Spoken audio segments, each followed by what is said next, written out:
નમસ્કાર, હું છું પૂજાની સાથે ગુજરાતની વાતમાં આપનું સ્વાગત છે। શરૂઆત મુખ્ય અને વિશેષ સમાચારો પર। પરસોત્તમ રૂપાલાના વિરોધ વચ્ચે આમ આદમી પાર્ટીના નેતા ઈસુદાન ગઢવીનું નિવેદન સામે આવ્યું છે। જુઓ શું કહી રહ્યા છે, ત્યારે વાત કરીશું।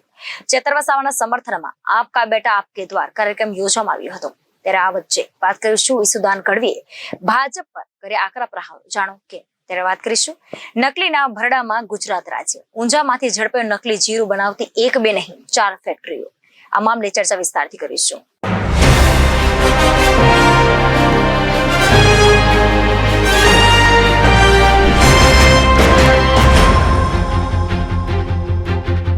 તો ચર્ચા કરી ગુજરાતની વાતમાં, સમાચાર વિગતવાર।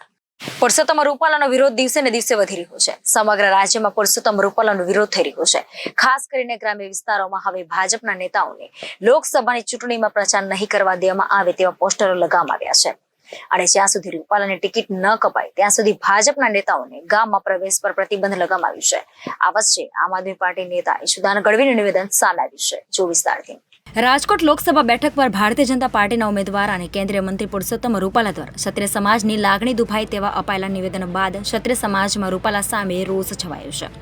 રૂપાલા વિરોધી ક્ષત્રાણીઓ રણચંડી બની છે અને ઘેર ઘેર રૂપાલા વિરુદ્ધ મતદાન કરવા મતદાતાઓને સમજાવી રહી છે। આ વચ્ચે આમ આદમી પાર્ટીના નેતા ઈસુદાન ગઢવીનું નિવેદન સામે આવ્યું છે, જેમાં તેમણે જણાવ્યું હતું કે બીજેપીના વરિષ્ઠ અને જવાબદાર નેતાના નિવેદનના કારણે આજે રાજપૂત સમાજની બહેનો જોહર કરવાની વાત કરી રહ્યા છે।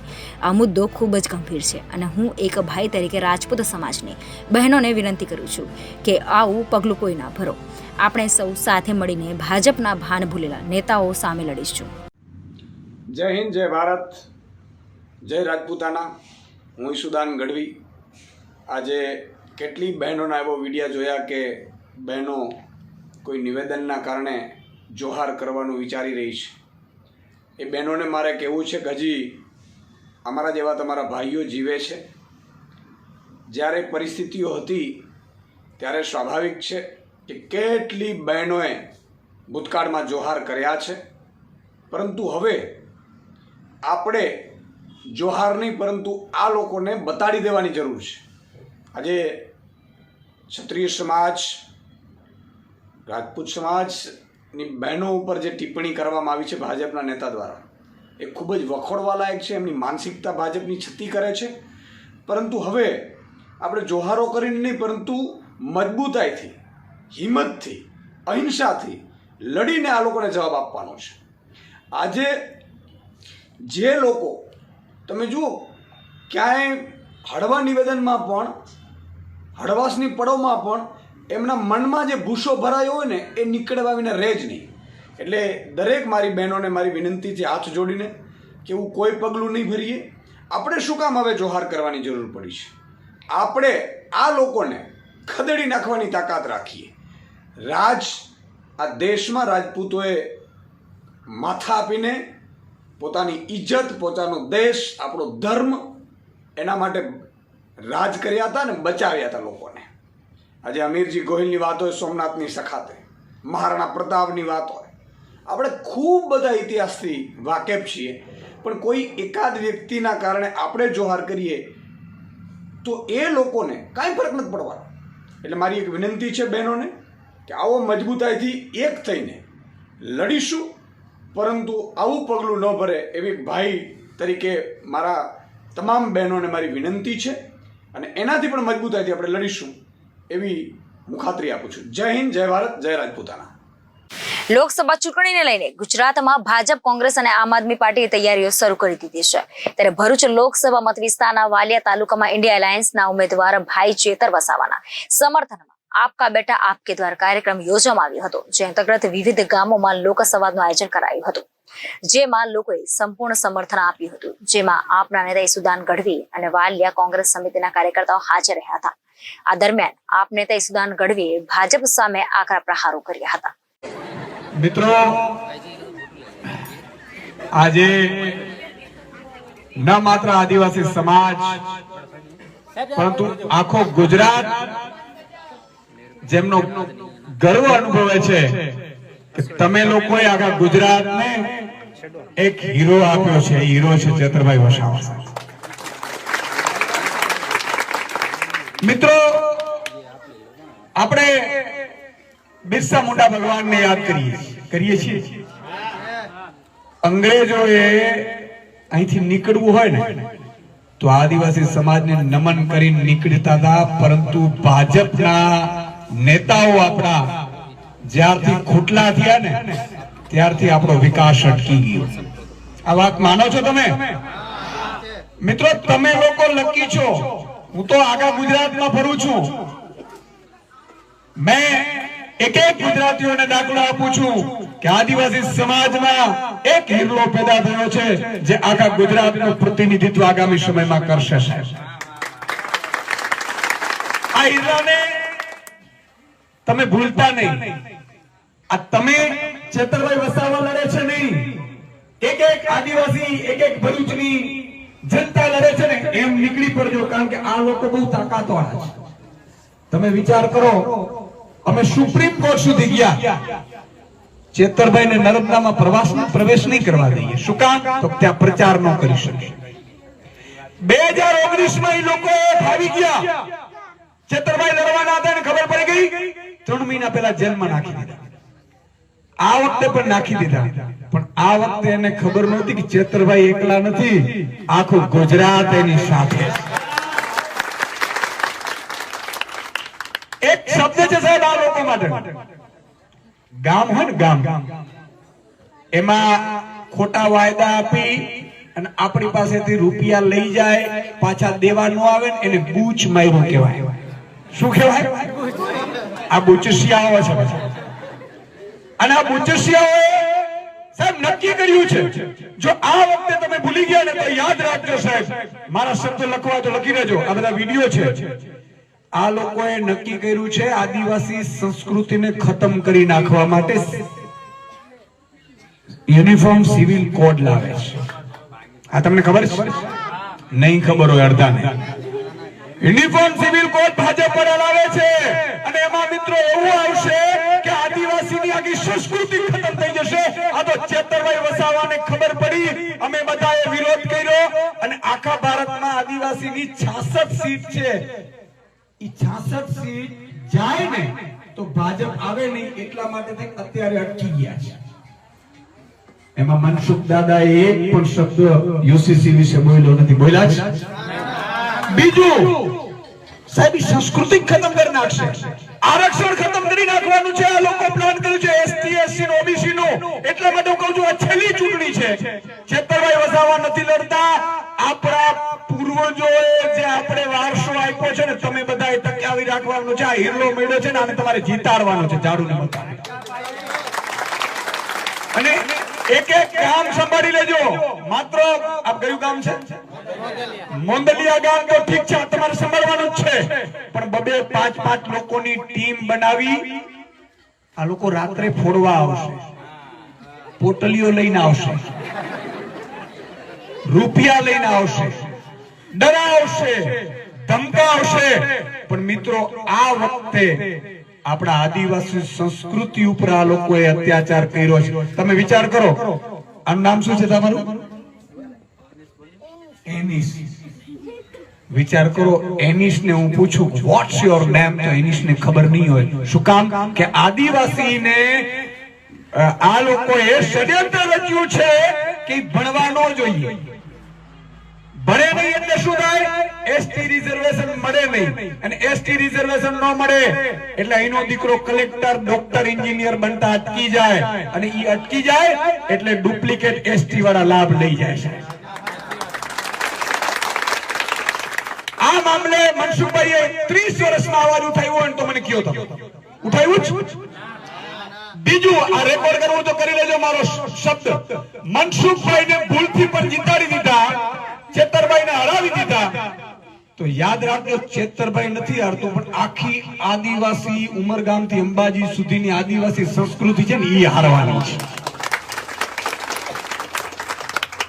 ઉપરથી મનસુખભાઈ વસાવાએ રાજીનામું આપી દીધું કે નહોતું આપી દીધું? સાંસદ તરીકે રાજીનામું આપીને ભાગી ગયા હતા.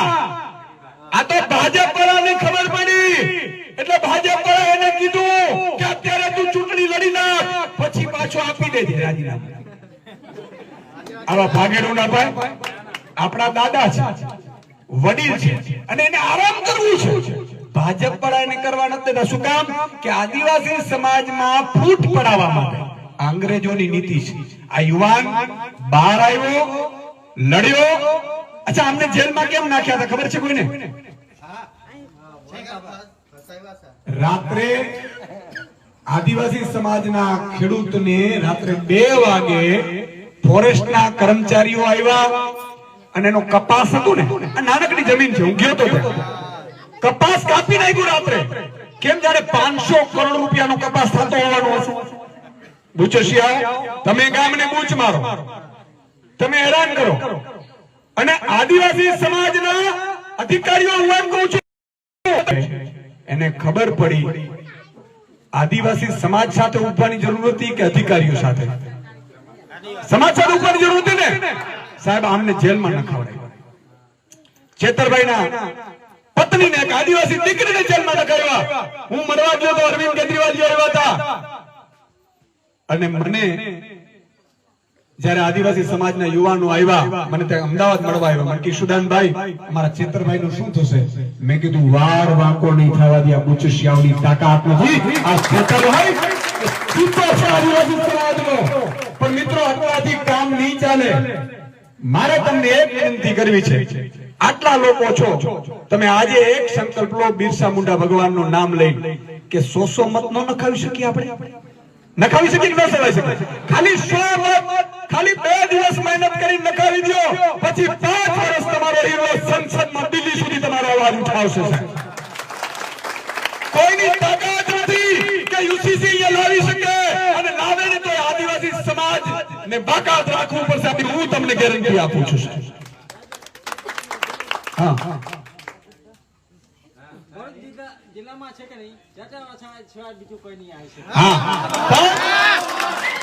એક વાત તમને કહી દઉં મિત્રો, આ લોકોએ જે ષડયંત્ર રચ્યું, છેલ્લી વાત, કારણ કે અમારે આગળ જવાનું છે, મોડું થતું હશે, પણ એક વાત તમને કહી દઉં, આ લોકોએ રૂપિયા આપવા આવશે. અમારી ચેતરભાઈ પાસે રૂપિયા નથી, પૂછ મારે, કારણ કે આપણે તો કામ કર્યું. રૂપિયા આપણે લઈ લેજો, ખિસ્સામાં નાખી લેવાના, કઈ વાંધો નહીં. પોટલીને હું તમને હજી કહું છું, પણ મત ઝાડુને આપવાનું છે. સાવણોને ગંદકી સાફ કરવા મારી માતા બેન દીકરીઓ સવારે સાવણું લે છે. અને એક વ્યક્તિ મને ખાલી વચન આપી દો, એક વ્યક્તિ 50 સગા સંબંધીઓ હોય, વેવાઈ હોય, વેવાણ હોય, એને કહી દેવાનું કે આ વખતે જો તમે અમારી સાથે નહીં રહ્યા ને, તો વેવાણ પણ હું તોડી નાખીશ. આપણે ચિંતા માટે કરવું પડે કે ન કરવું પડે? આટલું તો કરવું પડે. તો તોડશે નહીં, ઈ કહેશે કે વાંધો નહીં. ભાજપના આપણા આગેવાનો હોય ને, એને કહેવાનું છે કે એક વખત, અને આ મનસુખભાઈ છે ને, એને આરામ આપવાની જરૂર છે. વચ્ચે એમણે રાજીનામું આપી દીધું. આ તો ભાજપ વાળાએ ફૂટ પડાવવા માટે કર્યું છે. તો મને ખાલી હાથ ઊંચો કરી, આંગળી ઊંચી કરી એટલું કહી દો, 50 મત નખાવશો? પાકું? આજુબાજુના ગામો સંભાળી લેજો. પાછો ચેતરભાઈ અહીંયા આવવાની. રાજ્ય સરકારે મકાનના દસ્તાવેજના નોંધણી મુદ્દે મહત્વપૂર્ણ નિર્ણય લીધો છે. ગુજરાતમાં ખરીદેલી મિલકતનો દસ્તાવેજ કરાવવા માંગતા લોકો માટે મહત્વના સમાચાર સામે આવ્યા છે. દસ્તાવેજની નોંધણી સમયે અન્ય કોઈ હાજર નહીં રહી શકે. માત્ર ખરીદનાર, વેચનાર અને સાક્ષીની જ હાજર રહેવાની છૂટ છે. સુપ્રિન્ટેન્ડન્ટ ઓફ સ્ટેમ્પે આ મહત્વનો નિર્ણય જાહેર કર્યો છે. સાથે જ વકીલોને હાજરીને પણ ગેરકાયદેસર ઠેરવવામાં આવ્યું છે. જો કે આ નિર્ણયનો વિરોધ પણ કરવામાં આવી રહ્યો છે. વકીલો તેમને હાજર રહેવા દેવાની માંગ કરી રહ્યા છે. મિલકતને ખરીદ્યા અને વેચ્યા બાદ તેની સબ રજિસ્ટર કચેરીમાં દસ્તાવેજની નોંધણી કરવાની હોય છે. ત્યારે મિલકત નોંધણી માટે નવો નિયમ લાગુ કરવામાં આવ્યો છે, જે મુજબ હવેથી દસ્તાવેજની નોંધણી સમયે માત્ર ખરીદનાર અને વેચનાર તથા સાક્ષીને જ હાજર રહેવાનો નિયમ બનાવવામાં આવ્યો છે. આ અંગેનો પરિપત્ર સુપ્રિન્ટેન્ડન્ટ ઓફ સ્ટેમ્પ કચેરી દ્વારા 3 માર્ચના રોજ જાહેર કરવામાં આવ્યો છે. સાથે જ દસ્તાવેજની નોંધણીમાં વકીલોની હાજરીને પણ ગેરલાયક ઠેરવવામાં આવ્યું છે. આ ઉપરાંત દસ્તાવેજની નોંધણી સમયે વકીલની જેમ જ બોન્ડ રાઇટરની હાજરીને પણ ગેરકાયદેસર ઠેરવવામાં આવ્યું છે. બોન્ડ રાઇટર મિલકતની ખરીદ વેચાણના દસ્તાવેજ તૈયાર કરે છે. તેમની પાસે તો તેનું અધિકૃત લાયસન્સ હોય છે. તેમ છતાં બંનેની હાજરીને પણ ગેરકાયદેસર ગણાવી છે. મિલકતની ખરીદી અને વેચાણના દસ્તાવેજો કરવા માટે મિલકત ખરીદનાર અને વેચનાર સાથે અનધિકૃત વ્યક્તિ હાજર ન રહે તેની ચોકસાઈ કરવા માટે સબ રજિસ્ટ્રારની કચેરીનું વિડીયો રેકોર્ડિંગ કરીને નોંધણી નિરીક્ષકની કચેરીને મોકલી આપવાનો આદેશ આપવામાં આવ્યો છે. અધિક નોંધણી નિરીક્ષક મદદનીશ નોંધણી નિરીક્ષક ઝોન, મુખ્ય સ્ટેમ્પ નિરીક્ષક ઝોન, મદદનીશ નોંધણી નિરીક્ષક કોર્પોરેશન સહિતની કચેરીઓનું વિડીયો રેકોર્ડિંગ કરવાનો આદેશ નોંધણીમાં આપવામાં આવ્યો છે. આ નવા નિયમથી વકીલોમાં આક્રોશ વધી ગયો છે. તો બીજી તરફ દસ્તાવેજ નોંધાવા જનારા અને નોંધણીની પ્રક્રિયાથી સાવ અજાણા લોકોને હાલાકી વધી શકે છે, કારણ કે દરેક આ બાબતની સમજ હોય તે જરૂર નથી. આ સંજોગોમાં દસ્તાવેજના સંદર્ભમાં કેટલીક અડચણો આવી શકે છે, તે માટે વકીલોની હાજરી જરૂરી છે તેવું વકીલોએ જણાવ્યું હતું. સાથે જ મિલકત ખરીદી કે વેચાણ કરનારાઓને ગેરમાર્ગે દોરી શકે છે, તેમના ખિસ્સા પણ ખંખેરી શકે છે. વકીલો જેવી સમજણ સામાન્ય માણસોને તો શું ક્યારેક ભણેલા ગણેલા લોકોને પણ હોતી નથી, કારણ કે આ વિષય તેમનાથી અજાણ છે. આ કારણ દસ્તાવેજની નોંધણી સમયે વકીલોની હાજરી હોવી અનિવાર્ય છે તેવું વકીલો દ્વારા જણાવાયું હતું. જો કે બીજી તરફ નોંધણી નિરીક્ષક સુપ્રિન્ટેન્ડન્ટ ઓફ સ્ટેમ્પે કરેલો પરિપત્ર કાયદેસર જણાતા હોવાની વકીલોએ દલીલ કરી હતી. વકીલોનું કહેવું છે કે ભૂતકાળમાં નાના ફ્લેટ માટે ખોટી સ્ટેમ્પ ડ્યુટી જમા કરાવવાની કલમ 32 ની નોટિસો સબ રજિસ્ટર કચેરીમાંથી આપીને અજબોનો ભ્રષ્ટાચાર કરવામાં આવ્યો હતો. ઊંઝા તાલુકાના ઉન્નાવા, એઠોર અને મુક્તુપુર ગામે ખોરાક અને ઔષધ નિયમન તંત્રના બનાવથી જીરું અને વરિયાળી બનાવતી કુલ 4 ફેક્ટરીઓ પર દરોડા પાડવામાં આવ્યા હતા, જેમાં કુલ 11 નમૂના લેવામાં આવ્યા છે. સમગ્ર કાર્યવાહીમાં અખાદ્ય લીલો કલર જે સહિત કુલ 12,300 કિલોગ્રામ જથ્થો, જેની અંદાજિત કિંમત આશરે 9,39,000 થાય છે, તે જપ્ત કરીને આગળની કાર્યવાહી હાથ ધરવામાં આવી છે. મહેસાણાના ઊંઝામાં ફરી એકવાર નકલી જીરુનો કારોબાર ઝડપાયો છે. ગાંધીનગર અને મહેસાણા ફૂડ વિભાગની ટીમે દરોડા પાડી નકલી જીરું બનાવતી 4 ફેક્ટરીઓ ઝડપી પાડી છે. ઉનાવ ગામ નજીક આવેલા ગોડાઉનમાં ફેક્ટરી ચાલતી હતી. બીજું મકતુપુર નજીક ખુલ્લા ખેતરમાં નકલી જીરું બનાવતું હતું. તો ત્રીજું ઉનવા ગામ સામે સિદ્ધિવિનાયક ગોડાઉનમાં ફેક્ટરી ચાલતી હતી. જો કે આ ફેક્ટરીમાંથી મોટી માત્રામાં નકલી જીરુનો જથ્થો મળી આવ્યો હતો, જેને સીલ કરાયો છે. નકલી જીરું બનાવવા પથ્થરના પાવડર, ગોળની રસી અને નાના કદની વરિયાળીમાં નકલી જીરું તૈયાર કરાયું હતું.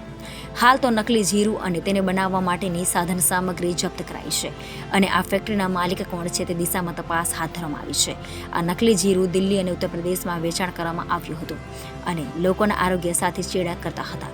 રાજ્યના ફૂડ એન્ડ ડ્રગ્સ વિભાગે મહેસાણામાં દરોડા પાડીને નકલી જીરુનો 25 ટન જથ્થો અને રો મટીરિયલ્સ મળી કુલ 31 ટન જથ્થો જપ્ત કર્યો છે.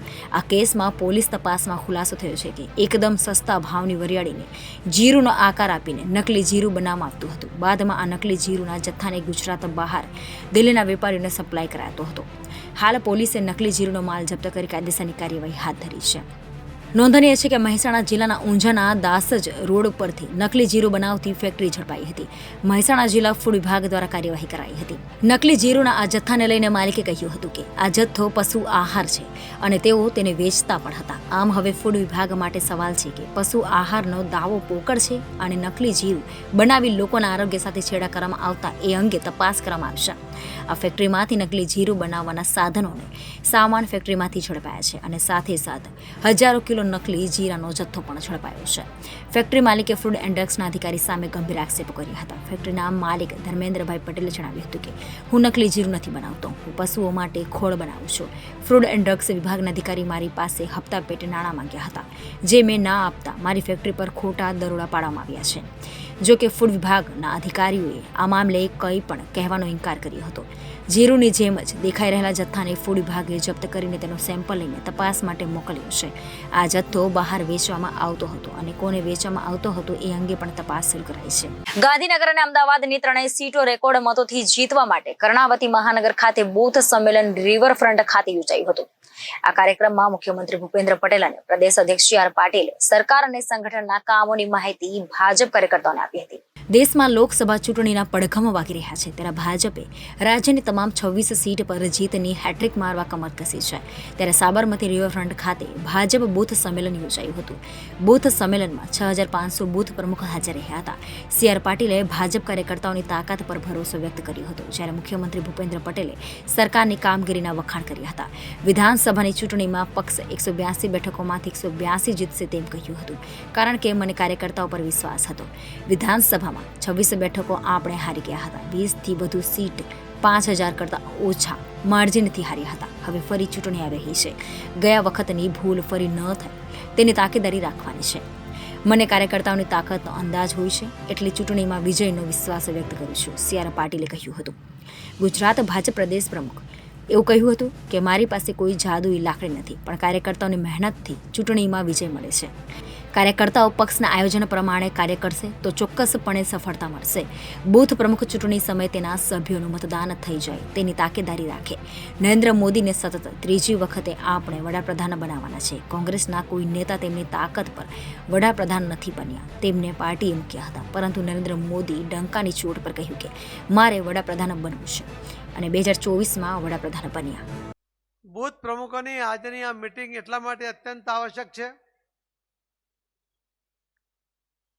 કે ભારતીય જનતા પાર્ટીની આ તાકાત કઈ દિશામાં જઈ રહી છે અને કઈ દિશામાં જવું જોઈએ એ નક્કી કરવા માટે આજની આ મીટિંગ બોલાવવામાં આવી છે. લગભગ 6,500 લોકોની આ ઉપસ્થિતિમાં આજની આ મીટિંગમાં આપ સૌ હાજર છો ત્યારે હું કોઈ ભાષણ કરવા માંગતો નથી, પણ હું આપની સાથે વાર્તાલાપ કરવા માંગુ છું. કેટલાક પ્રશ્નો કરીશ તો જવાબ આપજો. તમને પણ પ્રશ્નો પૂછવાનો અધિકાર છે.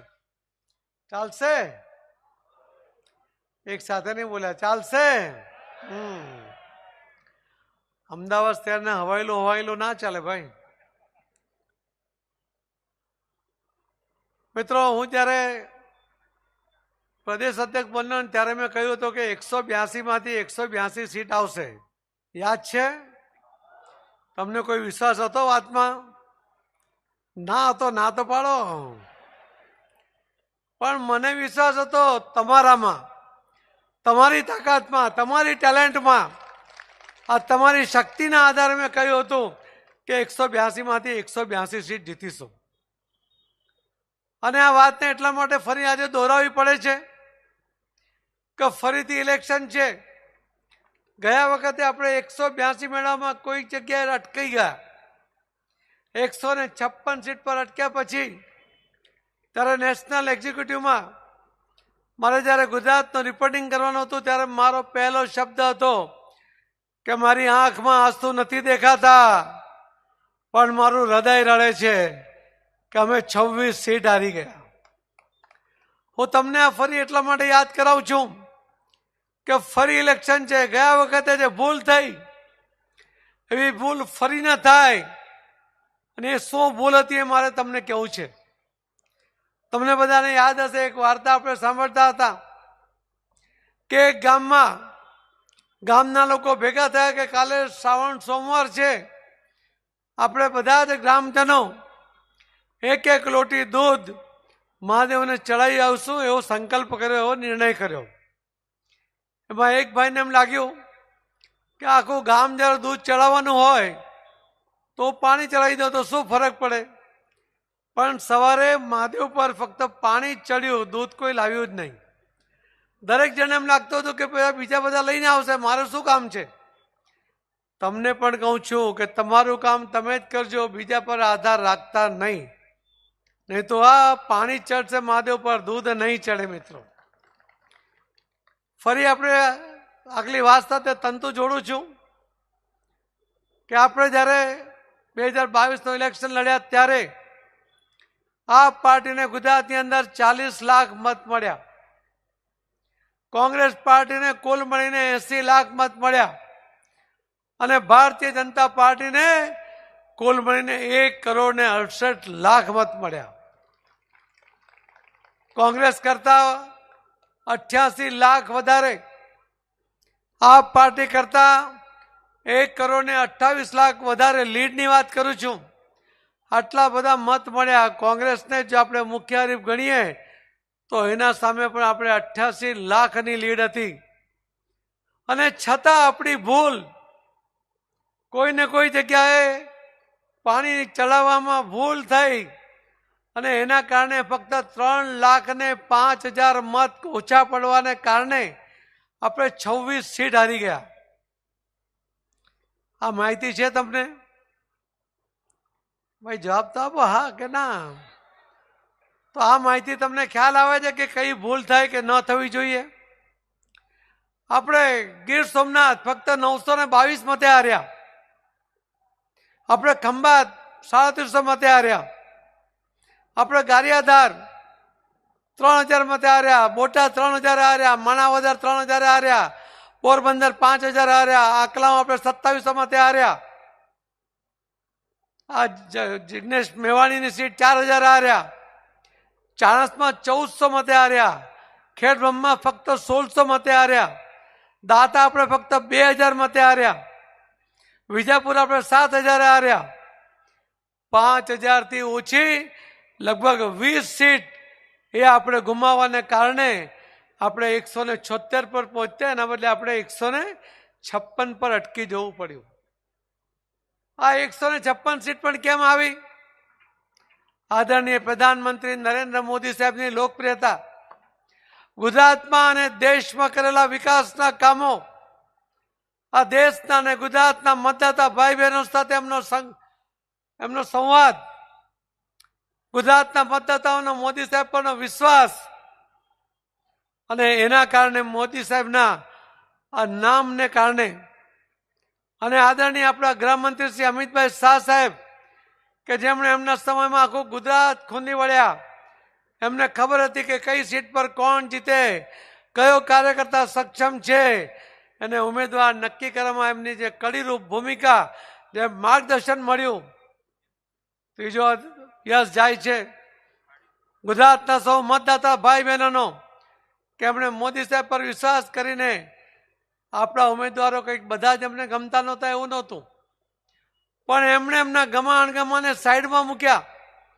અને મોદીજીને જીતાડવા છે એવી ભાવના સાથે એમણે એ ઉમેદવારોને મતો આપ્યા, અને એના કારણે આપણે 156 સીટ જીતી શક્યા. મિત્રો, હવે બીજા તમને ફિગર મારે કહેવા છે. ભારતીય જનતા પાર્ટીને હમણાં અમિતભાઈ બધા લખીને લાવ્યા હતા, મારે તો બધા મોડે થઈ ગયા છે કે રોજ એમાં જ કામ કરીએ છીએ, તમે ચેક કરી લેજો ગમે ત્યારે. પણ 1,13,00,000 ભારતીય જનતા પાર્ટીના ગુજરાતમાં આપણા પ્રાથમિક સદસ્ય છે, અને 74 લાખ પેજ કમિટીના સદસ્યો ગુજરાતમાં છે. આ બે વચ્ચેનો તફાવત પણ સમજી લેજો. પ્રાથમિક સદસ્ય એટલે મારા ઘરમાં હું હોઉં, મારી પત્ની, મારા દીકરો, એની વાઈફ, અમે 4 લોકો હોઈએ, 5 લોકો હોઈએ, દરેક જણ પ્રાથમિક સદસ્ય બની શકે. પણ પેજ કમિટીનો સદસ્ય એ તો એક ઘરમાંથી માત્ર એક જ વ્યક્તિ બની શકે. એનો અર્થ એવો થયો છે કે ગુજરાતની અંદર 74 લાખ ઘરોની અંદર ભારતીય જનતા પાર્ટીનો એક કાર્યકર્તા બેઠો છે. હવે આ 74 લાખ લોકોના ઘરમાં જો 3 મતનો એવરેજ ગણીએ ને, કોઈમાં 2 હોય, કોઈમાં 4 હોય, 3ની એવરેજ ગણીએ તો બી 2,22,00,000 મત એ ભારતીય જનતા પાર્ટીને આ ઇલેક્શનમાં મળવા જોઈએ. ઇલેક્શન આવે એટલે આપણે બધા તૈયાર થઈ જઈએ, પણ ભારતીય જનતા પાર્ટીનો કાર્યકર્તા હર હંમેશ લોકોની વચ્ચે કાયમ રહેવા વાળો કાર્યકર્તા છે, અને એટલે જ બીજા કોઈને નહીં પણ ફક્ત ભારતીય જનતા પાર્ટીના કાર્યકર્તાને આપણે દેવથી દુર્લભ કાર્યકર્તા કહીએ છીએ. અહીંયા હમણાં પાટીલજી પણ કહેતા હતા કે ભાઈ તમારી તાકાત ઉપર જ, તમારા બાવડે જ આપણે દરેક આંકલન જે કરી રહ્યા છીએ, જે તાકાત બતાડી રહ્યા છીએ, એ ભારતીય જનતા પાર્ટીની તાકાત જો કોઈ હોય તો એ આપ સૌ કાર્યકર્તા ભાઈઓ બહેનો છો. અને એના આધારે જ આજે ઇલેક્શનના આંકડા જે મુકાતા હોય, જે પ્રમાણે પેજ કમિટી બની, પેજ પ્રમુખ બન્યા, બૂથ પ્રમુખ બન્યા, બૂથ કમિટી બની, શક્તિ કેન્દ્ર ઇન્ચાર્જ બન્યા, આખી ઇકોસિસ્ટમ એટલી વ્યવસ્થિત તૈયાર થઈ છે કે હવે આપણને એમ લાગે કે કાર્યકર્તાઓને એમ કહીએ ને કે ભાઈ ગમે તે ઇલેક્શન હોય તો આપણે હવે ટેન્શન નથી, કારણ કે હવે બધા ટેવાઈ ગયા છે કે ભાઈ પણ પેલા કાગળિયા એકલા નહીં આપી દેવાના હો, પ્રમુખ મંગાવે એટલે ફટ લઈને તૈયાર કાગળિયું કાઢીને આપી દે એવું ના થાય. પણ ખૂબ સારી રીતે જેને કહેવાય કેટલાય વર્ષો પછી તમે જુઓ તો કે ભાઈ આપણે લોકસભાનું ઇલેક્શન આવે એટલે પહેલા બધા એને ચર્ચાઓ શું ચાલતી ખબર છે ને, કે આપણા અર્થતંત્રનું થશે શું. લોકસભાનું ઇલેક્શન આવે ત્યારે આપણને અર્થતંત્ર યાદ આવે, અને એ વખતે યાદ આવતું તો કેવી રીતે યાદ આવતું, તો કે ભાઈ આપણા અર્થતંત્રનું થશે શું. આજે લોકસભાના ઇલેક્શનમાં પહેલી વખત આપણે બધાને માન્ય નરેન્દ્રભાઈ આ 10 જ વર્ષમાં આપણું અર્થતંત્ર 11મા સ્થાનેથી 5મા સ્થાને લાયા. અને આ વખતે ઇલેક્શનમાં ચર્ચા છે નહીં, તો કે ભાઈ આ 5મા સ્થાનેથી કયા નંબર ઉપર આવવાની ચર્ચા, 3જા નંબર ઉપર આવવાની ચર્ચા. અને 3જા નંબર ઉપર ક્યારે આવે, તો એ માન્ય નરેન્દ્રભાઈને આપણે બધા ભેગા થઈને 3જી વખત વડાપ્રધાન બનાવી દઈએ એટલે આપણું અર્થતંત્ર 3જા સ્થાને આવી જાય. અને અર્થતંત્રના હિસાબે કેટલો બધો બદલાવ આજે દેશમાં તમને જોવા મળે છે. આજે પરફોર્મન્સ આધારિત દેશમાં આજે કેટલાય વર્ષો પછી વિકાસની રાજનીતિ આધારિત આજનું ઇલેક્શન થઈ રહ્યું છે. કોઈ પણ જગ્યાએ જાઓ, કોઈ પણ સાંભળો, ટીવી સાંભળો, તમે જ્યાં સાંભળો, સોશિયલ મીડિયા જુઓ, દરેકમાં વિકાસની વાત હોય. અને વિકાસ થયો છે, છેક સુધી પહોંચ્યો છે, નાનામાં નાના માણસ સુધી આ વિકાસ પહોંચ્યો છે. અને એના કારણે આજે વિશ્વાસ ઊભો થયો છે. અને વિશ્વાસના કારણે આપણે કેટલા લાંબા સમયથી ગુજરાત અને દેશમાં ભારતીય જનતા પાર્ટીનું શાસન છે. એક વખત વિશ્વાસ મૂક્યો પછી એનું વળતર આપણે વિકાસ થકી આપ્યું છે. અને એ વિકાસનું ફળ દરેકના ઘરે સુધી પહોંચ્યું છે. અને એના કારણે આજે વિશ્વાસ આટલો ઊભો થયો છે.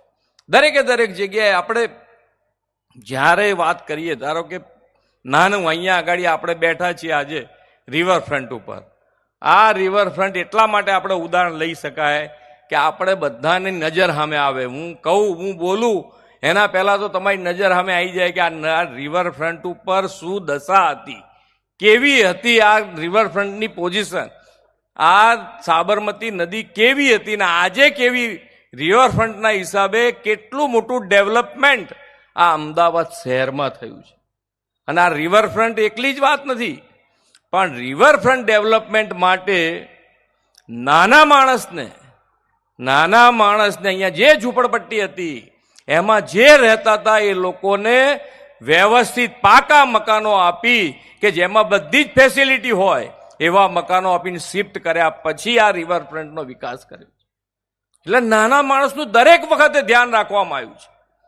ક્યાંય પણ તમે જુઓ, દરેકે દરેક યોજના, સરકારી યોજનાનું દરેકે દરેક વખત કોઈ પણ સરકારી યોજના માન્ય નરેન્દ્રભાઈએ બનાવી તો એના કેન્દ્ર સ્થાનમાં નાના માણસનું ધ્યાન રાખવામાં આવ્યું છે. અને એ નાના માણસને આજે આપણે બધા જ બોલ કરતા હોઈએ, કે કરતા હોઈએ કે આયુષ્યમાન કાર્ડ, અને આયુષ્યમાન કાર્ડ દેશ અને દુનિયાની સૌથી મોટી યોજના છે. પણ આ આયુષ્યમાન કાર્ડથી શું થયો, શું બદલાવ આવ્યો, તો કે ભાઈ નાનો માણસ એના ઘરમાં જ્યાં રહેતો હોય ત્યાં, છેવાડાના સુધી રહેતો હોય, છેવાડાના ગામમાં રહેતો હોય, પણ આ કાર્ડના કારણે શાંતિથી સૂઈ જઈ શકે છે. પહેલા જો એને સ્વાસ્થ્યની તકલીફ થઈ અને છોકરા કમાતા ઓછું હોય તો મા બાપને એમ થાય કે ક્યાં મારે શરીરમાં બીમારી છે, મારે ક્યાં લાંબુ જીવવું છે, એમ કરીને દવાખાને ના જાય. આજે એ મા બાપની સેવાય કરી શકાય છે અને છોકરાને ભણાવી પણ શકાય છે. કેટલી મોટી શાંતિ થઈ છે. આયુષ્યમાન કાર્ડ જેને પૈસાની તકલીફ હોય એને ખબર પડે કે આ 2 લાખ 3 લાખનું દેવું થાય, આખી જિંદગી એની જિંદગીમાં મૂડી ભરી ના શકે, એકલા વ્યાજમાં આખી જિંદગી જાય. છોકરાઓને ભણાવવાનું બંધ કરી દે, નોકરી ધંધે લગાડી દે. આ પરિસ્થિતિમાંથી બહાર આવ્યા છે.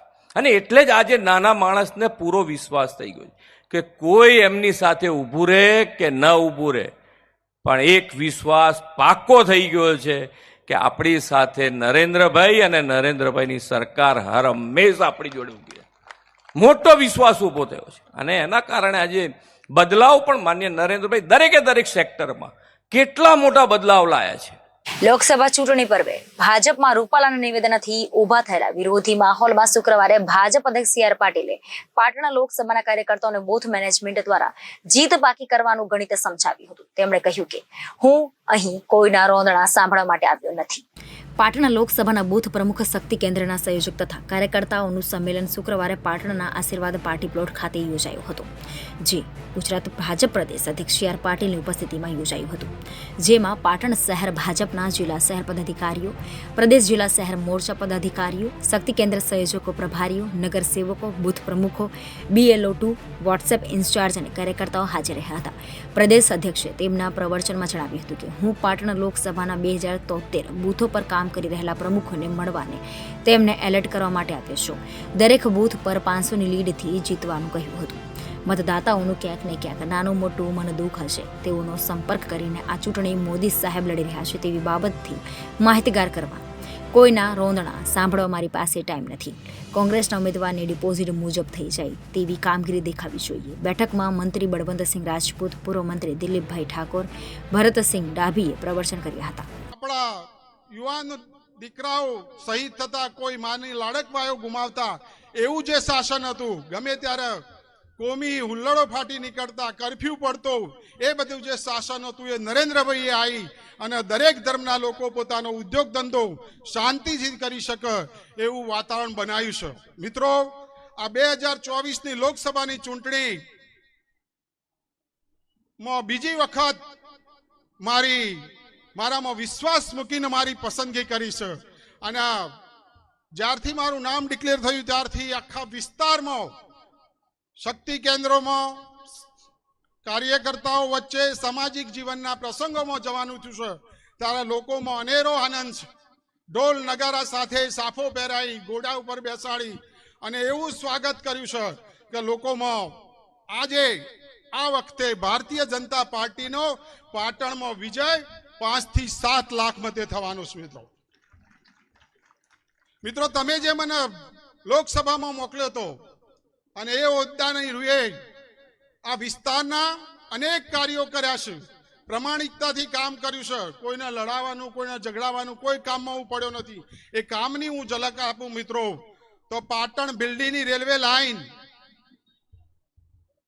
પાટણનું રેલવે સ્ટેશન, ડાયનોસોર પાર્ક 100 કરોડના ખર્ચે.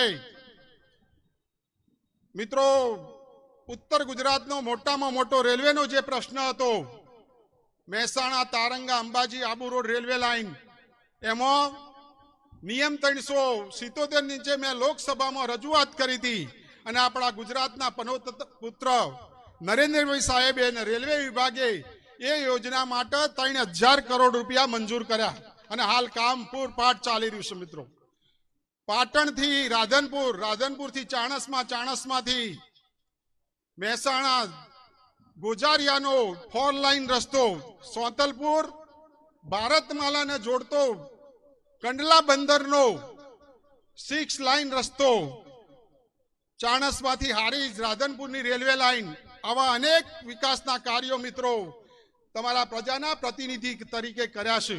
આ 7 તારીખે આ ચૂંટણી છે મિત્રો. આપણા ગુજરાતના નરેન્દ્રભાઈ ત્રીજી વખત આપણે વડાપ્રધાન બનાવીએ. બુથના પ્રમુખશ્રીઓ, મંડળના પ્રમુખશ્રીઓ અને તમામ આગેવાનો, આજનો દિવસ એ પાર્ટીએ શું કર્યું, કઈ પ્રકારના કામ કર્યા, કેવા કામ કર્યા, અહીં બેઠેલા તમામ લોકો બહુ સારી રીતે જાણે છે. અહીં આગળ આવેલા એક એક માણસ જ્યારે સિનિયર હોય ત્યારે આપ સૌને મારી વિનંતી છે કે આદરણીય પટેલ સાહેબને આપણે સાંભળવાના છે, પણ આ ફેરની ચૂંટણી એ 2024ની એ લોકસભાની ચૂંટણી નહીં, 75 વર્ષ આ દેશમાં થયા છે. જ્યારે 75 વર્ષ થયા હોય, આપણે એમ કહી શકાય કે અમૃતકાળ ચાલતો હોય, સમગ્ર વિશ્વની નજર જ્યારે ભારત ઉપર હોય, ભારત શું કરે છે એ પ્રકારની સ્થિતિ હોય ત્યારે મિત્રો આપના થકી અહીં આગળ જે કોઈ બોલાય, જે કોઈ આપવામાં આવે એ બધું જ આપણે છેવાડાના માનવી સુધી પહોંચાડીએ.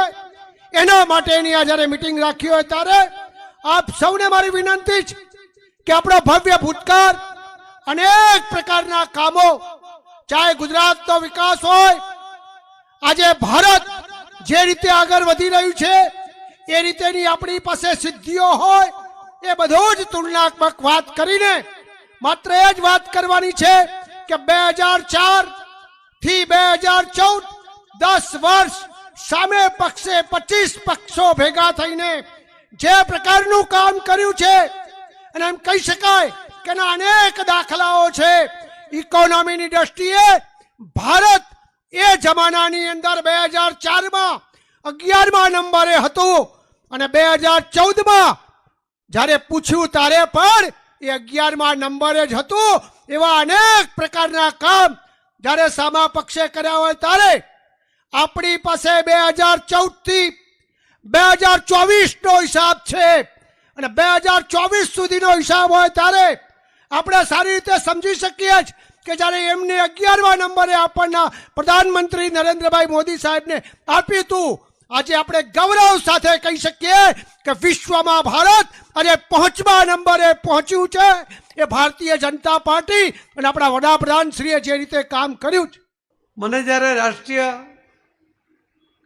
કાર્યકારિણીની અંદર ગુજરાતના ઇલેક્શનનું રિપોર્ટિંગ કરવાનો મોકો મળ્યો ત્યારે મેં કહ્યું હતું કે મારી આંખમાં કદાચ તમને આંસુ નહીં દેખાતા હોય, પણ હૃદય રડે છે કે 156 પર અટક્યા, 26 સીટ હારી ગયા.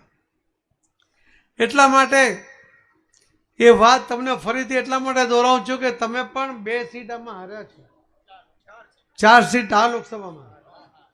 અને એ જ્યારે એ સ્થિતિ હોય ત્યારે મારે તમને વાત એટલા માટે યાદ કરવી પડે છે કે આ પાર્ટીને ગુજરાતના 2022ના ઇલેક્શનમાં ફક્ત 40 લાખ મત મળ્યા હતા.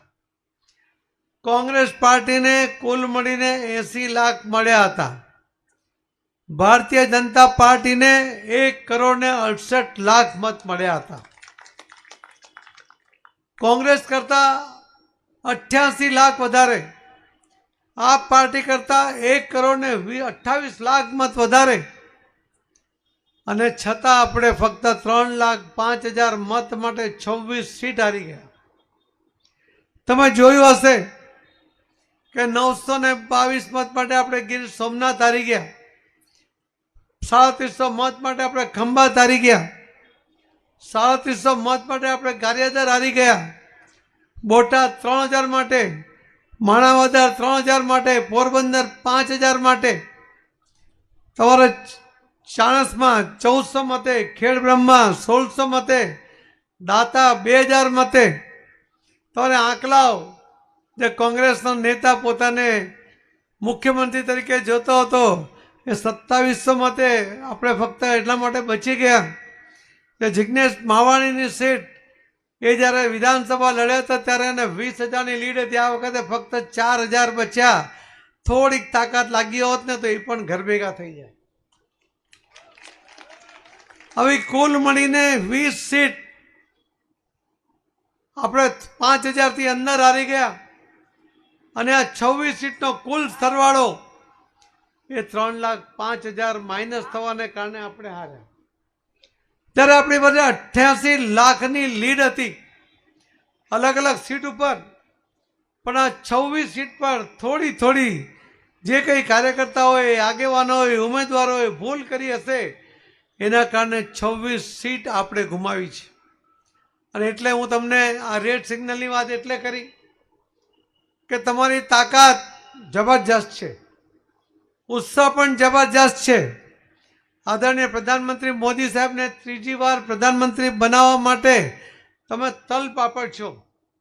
ગુજરાતમાં 3જી વાર 26 સીટ જીતવા માટે પણ તમે પૂરી તૈયારી કરીને બેઠા છો. પણ એક વાત હું ઘણીવાર કહેતો હું છું, આજે પણ મેં કહ્યું કે ગામની અંદર શ્રાવણમાં નક્કી થયું કે કાલે સવારે મહાદેવના મંદિરે બધા જ 1 લોટી દૂધ ચડાવશે. એક ભાઈને લાગ્યું કે બધા આખું ગામ જ્યારે દૂધ ચડાવવાનું હોય તો હું 1 લોટી પાણી ચડાવીશ તો ક્યાં ખબર પડશે. પણ સવારે મહાદેવના મંદિરમાં જે નીકળ્યું એ દૂધ નહોતું, બધું જ પાણી હતું. એટલા માટે કે બધાને એવું હતું કે હું સકરા દૂધ ચડાવું, બાકીના દૂધ ચડાવવાના જ છે. મારે કાર્યકર્તા આપ સૌને કહેવાનું છે કે બીજાના વિશ્વાસમાં નહીં રહેતા, તમારી જવાબદારી તમે પૂરી તાકાતથી નિભાવજો, તો જ એ દૂધ નીકળશે, તો જ તમને પરિણામ મળશે. અને મને વિશ્વાસ છે કે મેં જે 2 વાત તમને કહી કે 3,05,000 મત માટે 26 સીટ ગુમાવતા હોઈએ, ત્યારે આપણે બધાએ ચોકન્ના થવાની જરૂર છે. હું તો ઘણીવાર ધારાસભ્યો જે હારી ગયા મળવા આવે છે અને પછી ફરિયાદ કરે છે કે આને કામ નહીં કર્યું, આને નહીં કર્યું. હું એમને સ્પષ્ટ શબ્દમાં કહું છું કે રોંદણા સાંભળવા માટે મારી પાસે સમય નથી. હું તો સંકલ્પબદ્ધ છું અને ભારતીય જનતા પાર્ટી ગુજરાતના કાર્યકર્તાઓને પણ સંકલ્પબદ્ધ કર્યા છે કે મારો જન્મ જીતવા માટે થવો જોઈએ. એવા સંકલ્પ સાથે ભારતીય જનતા પાર્ટીનો કાર્યકર્તા કામ કરતો હોય ત્યારે કોઈ પોતાની ભૂલો બીજા પર નાખવા જાય એ ક્યારેય આપણે ચલાવી લઈએ નહીં.